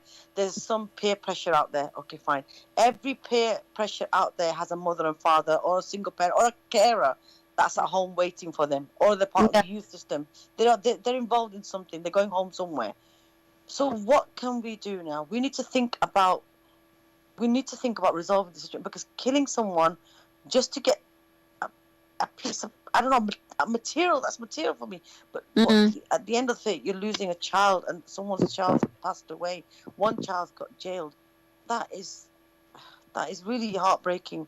What can we do, Bless? I really want to ask Rose, I want to put the question to you. I want to put the question to Millie, because we've got to start doing something. It's not just sitting there with a book and educating them. It's not going to work like that. We have to do things practically. Go on, ladies. Go on, Rose. What are you saying? Well, what can I say? I mean, it really puts you off on a long version of thinking. You know, it starts making you think. As a mother, what would you do to save your son, or protect your son, or guide your son, or educate your son? In the meantime, you're not just thinking about your boy, but you're thinking about all the little young boys out there. How can I go around making a difference so I can educate my youth out there? What would you do? I mean, I think personally, I would speak to, the parents. I would look to see, get some opinions, share, voice my concern, and gather people, speak to my people, and see how we can tackle the problem, as a whole, because this issue to me is so deeply rooted. It's got so many factors and so many, sides to it. Essentially, it's environmental. It's got to do with a lot of the things, a lot of environmental factors. Where the kids go and who they surround themselves with. And I think as a community. So you're saying, right? So should we bring it in obviously the system over here doesn't allow us, like Millie said, we can't say to the kids. Yeah. So many things we can't do with them. Even a slap now is considered like beating. No, it's like you're beating a child up because you just slapped him. So okay, we can't do all that, because before, in our time, my mother's eyes, if they could kill, trust me, I would have been dead by now. I agree with that, but you see, one thing I want to make into that we don't want to, and I'm just going to reiterate it. We're not talking about physical violence. None of us agrees with that or with it.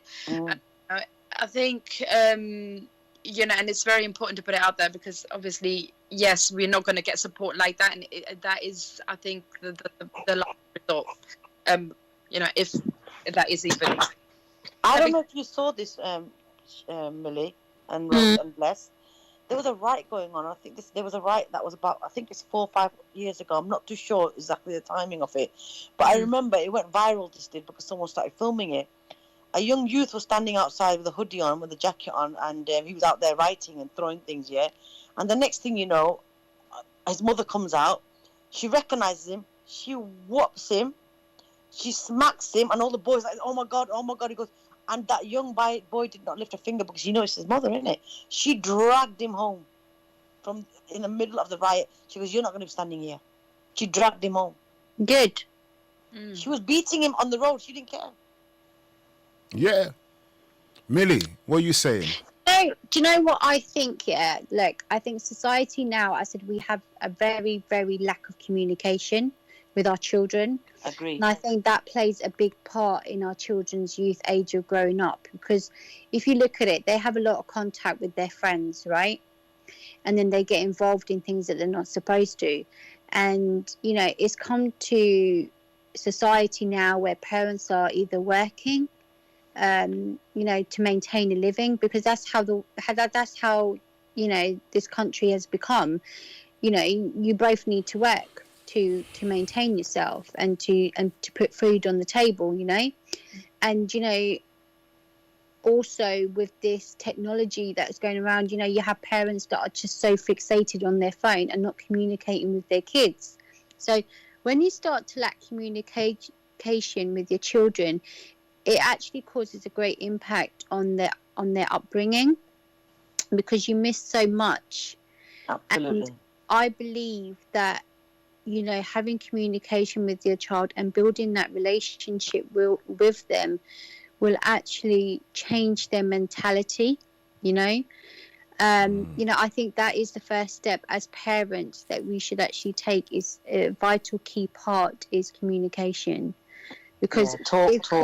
if we lack the communication with our child, we would not know what's going on in their mind, what's going on around them, and what they think and how they feel. I mean, you know, it doesn't mean you have to sit down with them. Like, even if you're going for a drive in a car, communicate. If you're just going for a walk, communicate. If you're in the kitchen, communicate.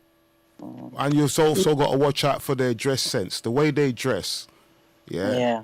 Is very important. And if you see the man them that's committing the crime, and if you see your child dressing like that, then you should talk to that child and find out a bit more. I'm not saying that they're all like that, but there's some little clues that you can use as guidelines. All right, the way they dress, the way they talk, the language they use, especially the music they're listening to. A lot of them listening to a lot of swearing and killing tunes, and we're not paying. You got your child upstairs playing music, but are you listening to the music that they're playing? And that's sorry. Go on.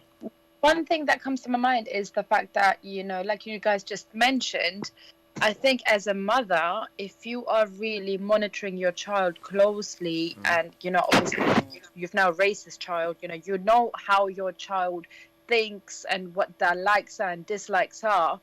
I think, you know, from personal experience, from people that I know of, most of the cases when young boys or young children, or especially the youth, when they have a certain way or a certain lifestyle, the parent does know about it.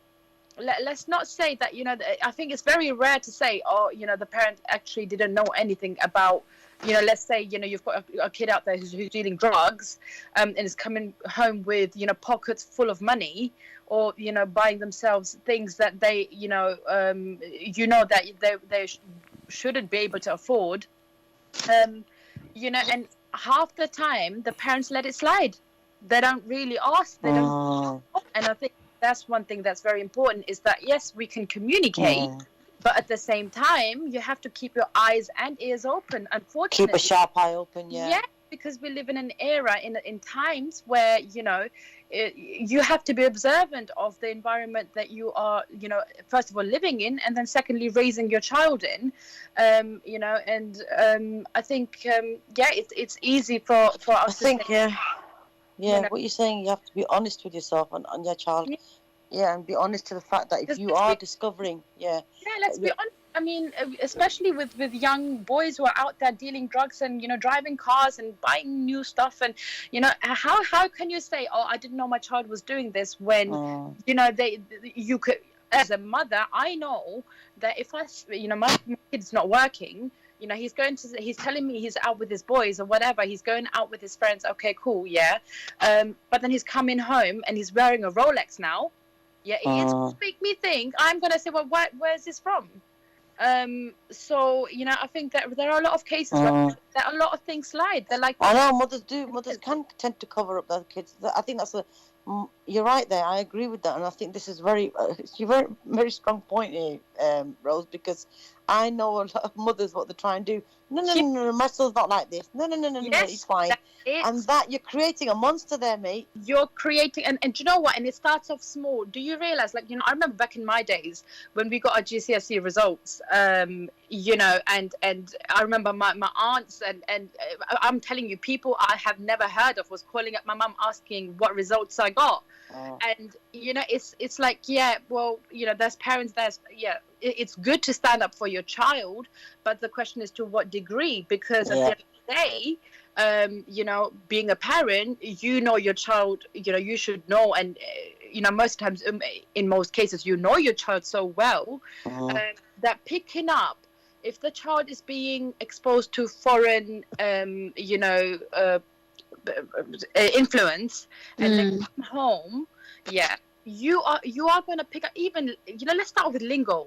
When the boys are out on the streets and they're and they're interacting with a certain kind, let's say, and they have certain ways to speak to each other, you come home, the child comes home, you are going to pick up on that change. I mean, it's like me. I can surround myself with somebody who's maybe different ways of speaking and interacting.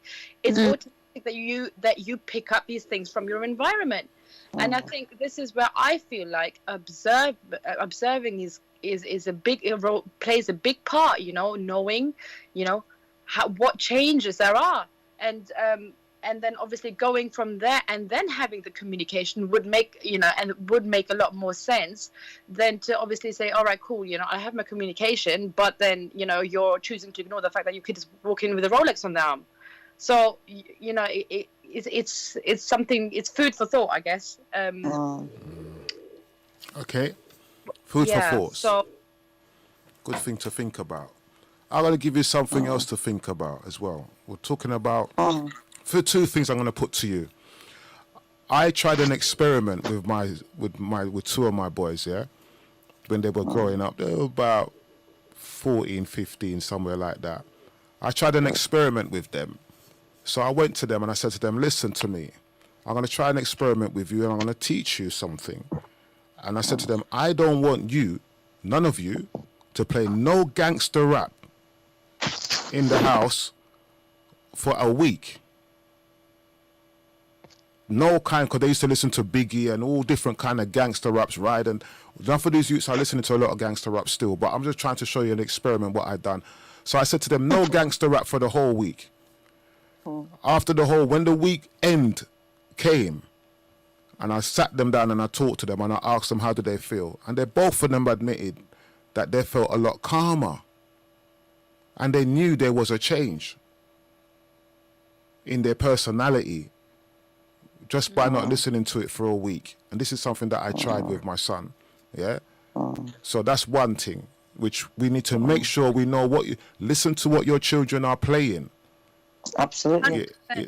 Listen, what kind of guys, who are their inspiration? Who did they like listening to? You talk to them. So what kind of artist do you like? If your son's named Jim, say, Jim, what kind of artist do you like? Who's your favorite rapper? Who's your favorite this and who's your favorite that? And you go and find out what these guys and girls are singing about, because they're educating your children.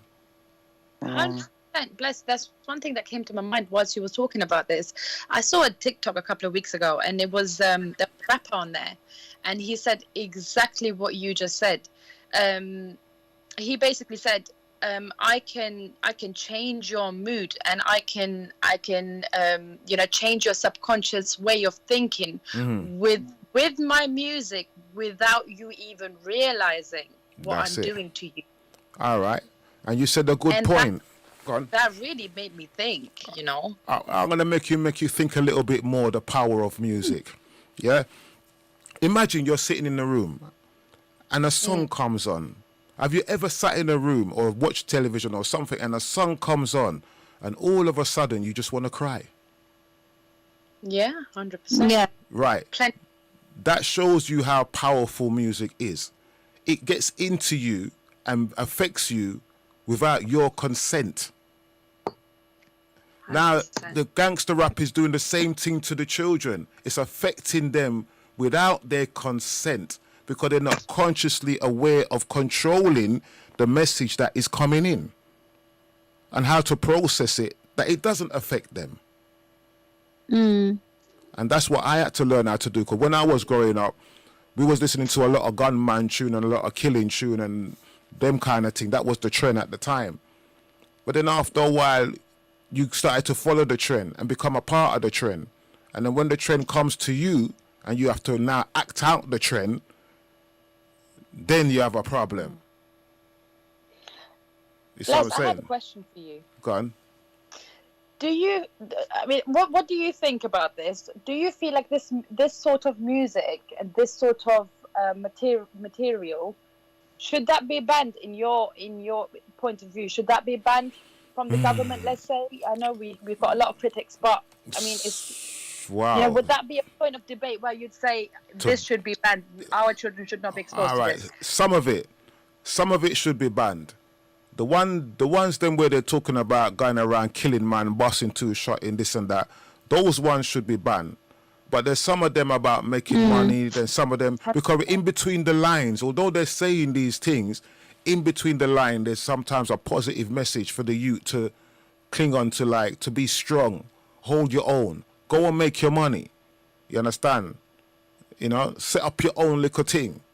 But then you have to look at what the guys them who's doing the songs, what did they do to set up these things? Some of them have bitches and hoes. Now they're degrading their women, calling them bitches and hoes. You understand? 100%. But you see, Exactly, yeah. so when we're looking at these are the whole program of the thing is messing up your child, and we are the parents who's educating them, but yet the music is also educating them. So we've got to make them understand that, all right, you're hearing the gangster rap. Rap is not a bad thing. And some gangster raps ain't bad. The message, it just depends how you process the message. You know? Just take it like, you have a fruit. You can eat the fruit, but you're going to throw away the skin. And you might throw away the seeds, but then you throw that away, somebody else might take it up and use it as manure or something like that. But you have to know what to take and what to not take. And this is where the parents come in. You know, so know what your children are listening to. Listen to what they're listening to. What kind of songs and sit down and listen to the songs with them. And I did that, and I listened to the songs with them, and I said, what? Is this what the man's talking about? And I said, none of that. And he goes, nah, but it's telling you what's going on the streets. So they were explaining it from their point of view of how they see it. Because that's important, because it's their generation that's doing this. So you have to understand how your child is seeing it, and then you correct it and teach them how to process it and how to throw away the skin. That's what you got to do. That's your job as a parent. Your mom and dad couldn't stop you from listening to who you're listening. All your favorite artists, what you're listening to, your parents couldn't stop you from listening to them. You think your mom and dad could listen to what you were listening to? Nah, No way. You understand? But if their job is to process what you're listening to, and don't listen to Beyonce, but don't dress like Beyonce. You understand? Because you're not Beyonce. You are an individual. You are not that person singing the song. Yes. So you may listen to them, teach me what you're learning from them. This is the conversation. This is why I said your parent, as a parent, you also got to be their best friend. And in being their best friend, your child has to teach you. Your child has to educate you of what they are learning. And if you don't let them educate you, say, so what's this song about? Who you are? I heard you talk. You said to me you're listening to what's that guy name? What's his name? There's one particular guy that I don't really like, but there's one of them anyway. And I said, I go, you're listening to this guy, and I've listened to the songs. Can you explain to me how this works? Because it sounds like this guy wants to kill everybody for money. So break it down for me.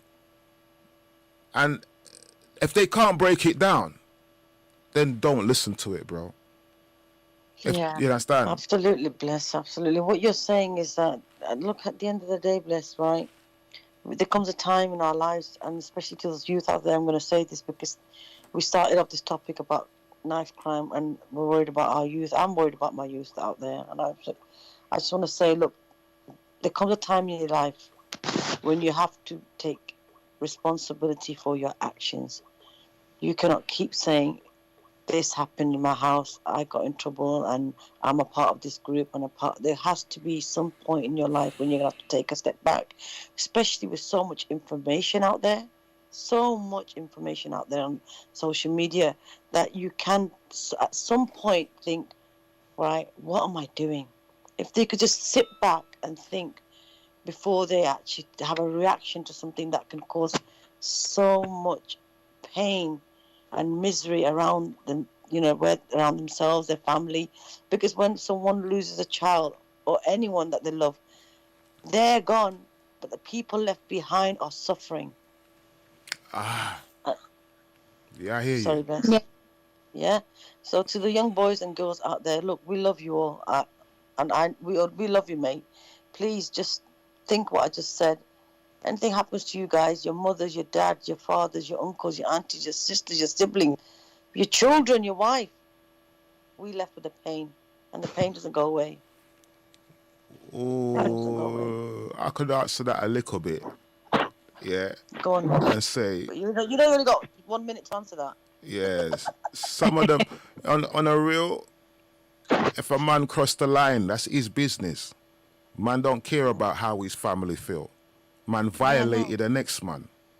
That's the why they're doing it. But but I'm just trying to show you a little bit. You understand? Although I've grown up and I'm wiser and my life is a different path still, but I'm just trying to show you, if you violate a man out there on road, then you got to expect that at some I'm hoping point. They can change then, innit?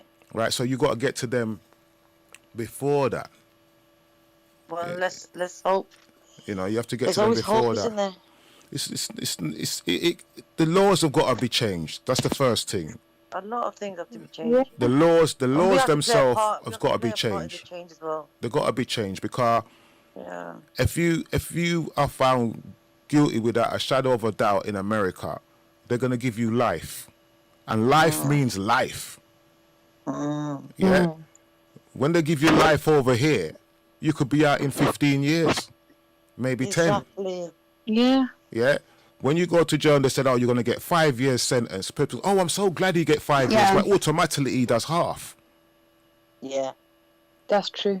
You see what I'm saying? So why are you telling me that guy got 5 years, but yet you could break it down in half straight away? So why don't you just say the half straight away?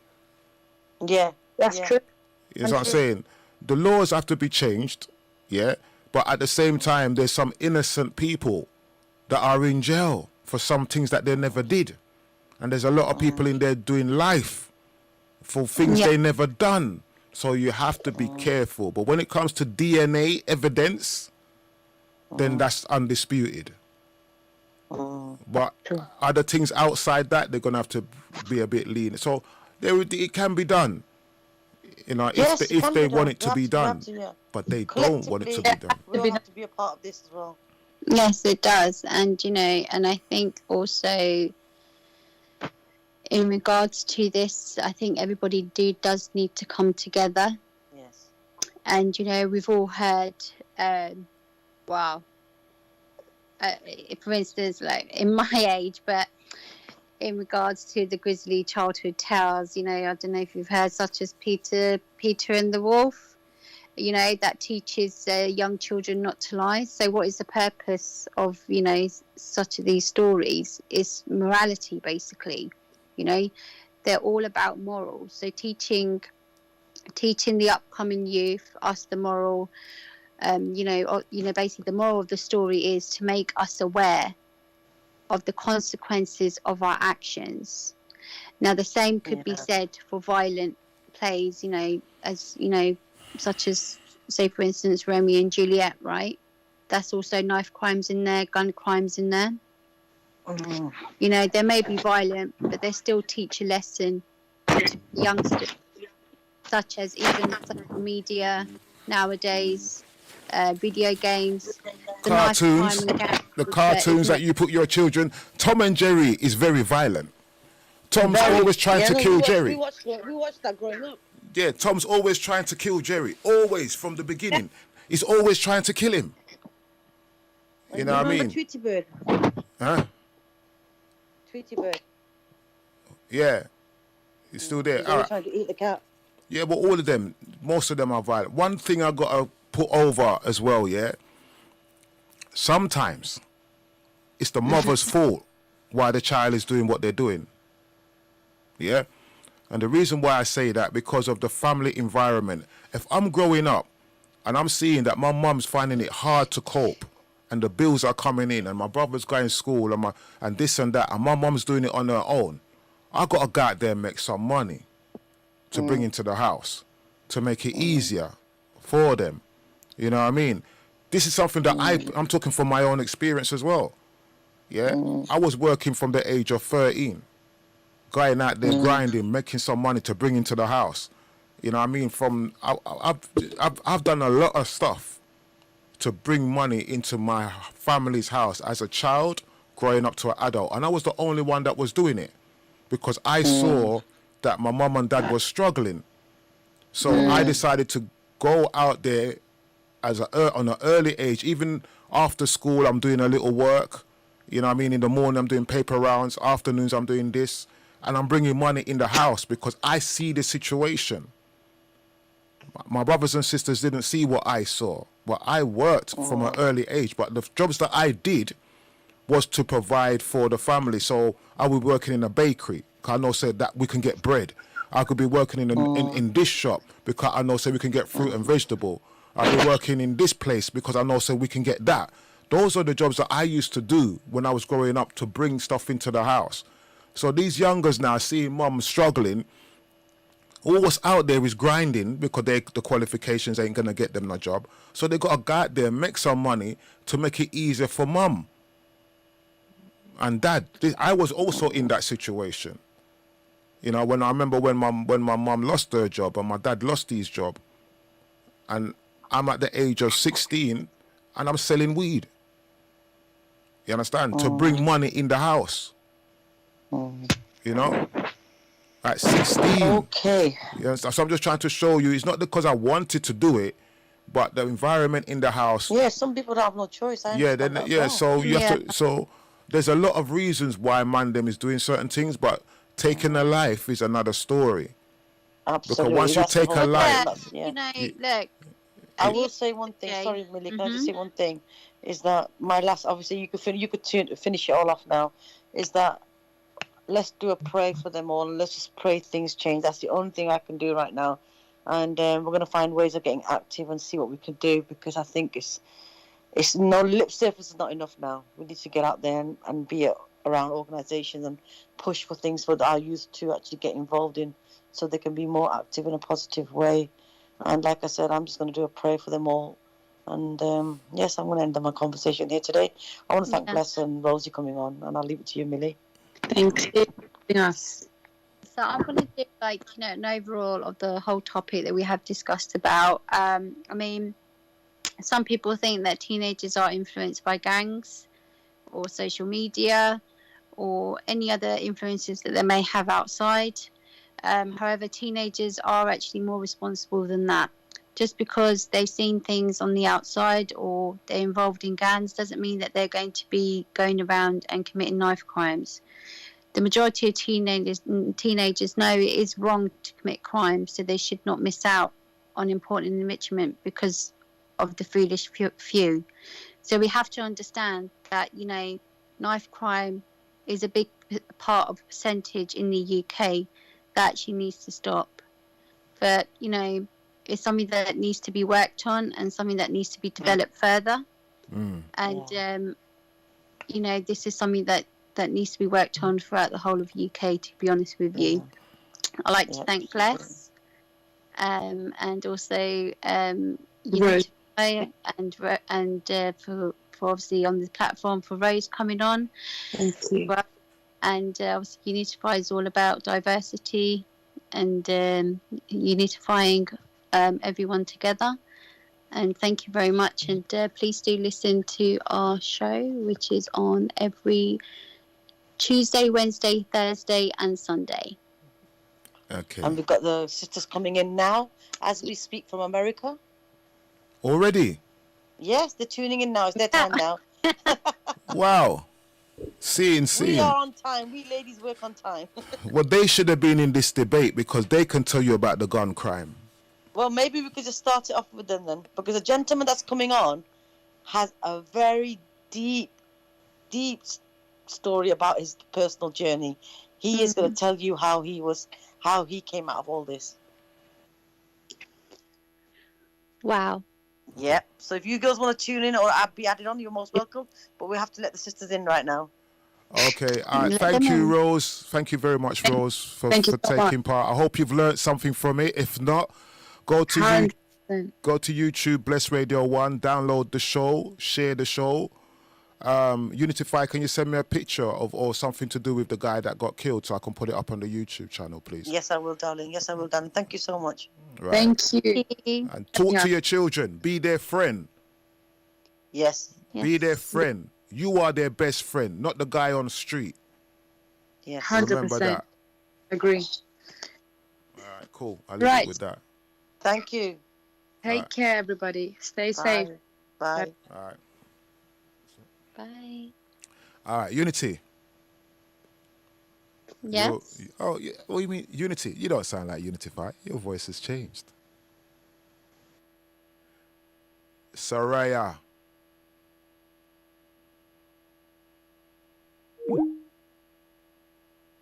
And Rose. And Millie. Rose. Okay.